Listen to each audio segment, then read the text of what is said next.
Several weeks ago, there was a letter put out by the Orthodox Union, the OU as it's quite commonly called, which really was not even put out to the general public. It really was specifically put out to their mashgichim, their kosher supervisors, as well as various people with whom they work. And in this letter, they said, look, starting January 1, 2026, which is just 2 weeks from today, they will be implementing a new policy regarding beer. I'm fine with it, but I'm concerned for what may happen down the line. So what do I mean by this, of course? So first of all, let me say this letter is in and of itself, it's really just about the Orthodox Union, just about the OU saying for all events and restaurants under its supervision, they have to make sure that all beers served there have to be under certification, kosher certification supervision that meets their standards. There are plenty of beers out there right now that I think look, I don't know about you, but when I go to kosher events, when I go to kosher restaurants, I'm not necessarily expecting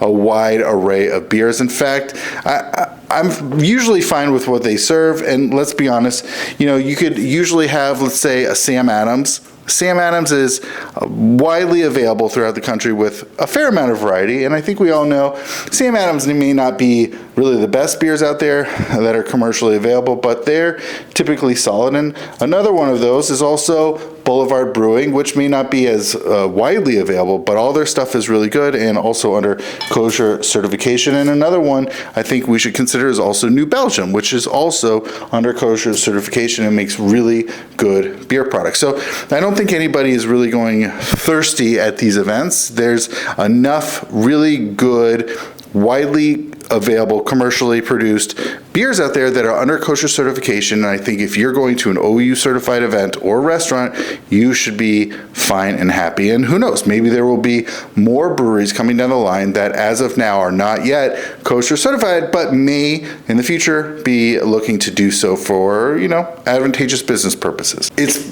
probably likely, I think even the letter itself indicates there are other similar huge national kosher certification organizations that are looking to implement the same policy as well, right? Whether that's, I don't remember exactly what they all are, but let's just say similar other national ones.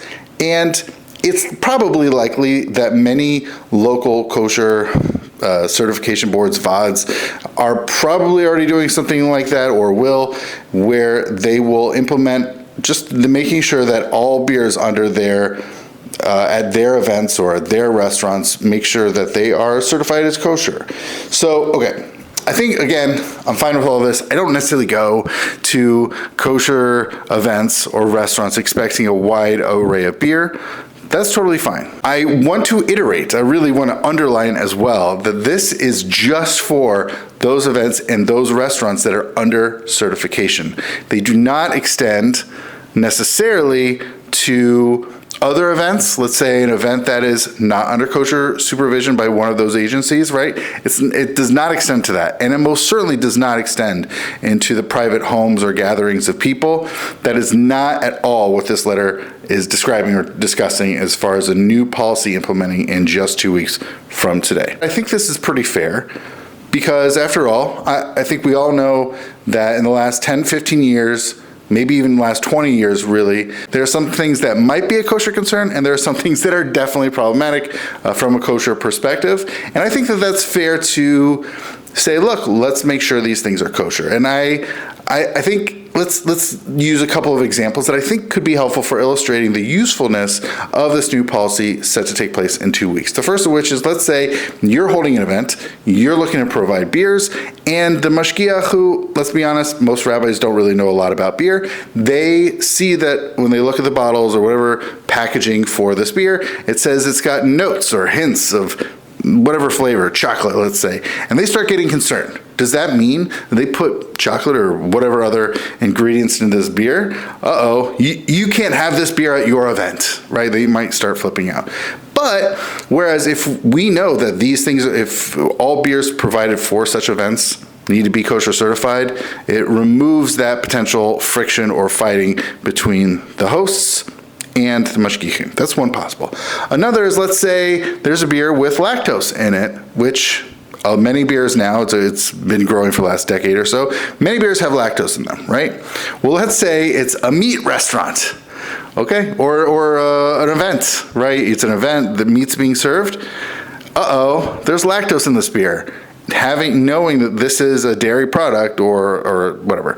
I know it's an argument, and some people may say it's not really, but let's say for those who think that it is dairy, then that would be problematic to be served at this event. So I think that could remove some challenges for these things.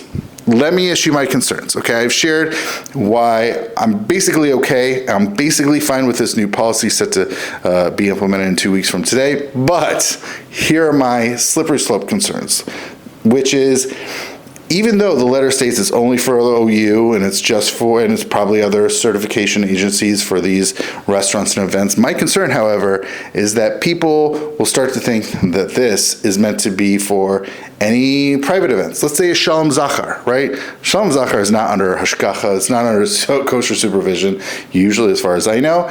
And let's say, or private events or people's homes, and people start saying, well, this has to be any event, or if it's coming to my house or I'm going to their house, everything has to be beer-wise kosher certified. That is not at all what this letter is designed to do, or this policy really. In fact, this actually does not touch that. And for those of us who want to continue drinking non-hechshered beers, such as this incredibly delicious Dragon's Milk, or something such as even this Three Philosophers, these are pretty well-known, famous beers. If people want to continue drinking these beers, fantastic. I will say, look, there are people like myself who know a fair deal about beers and breweries, and we research and we share our notes, especially with other fellow Jewish beer lovers who care about kashrut.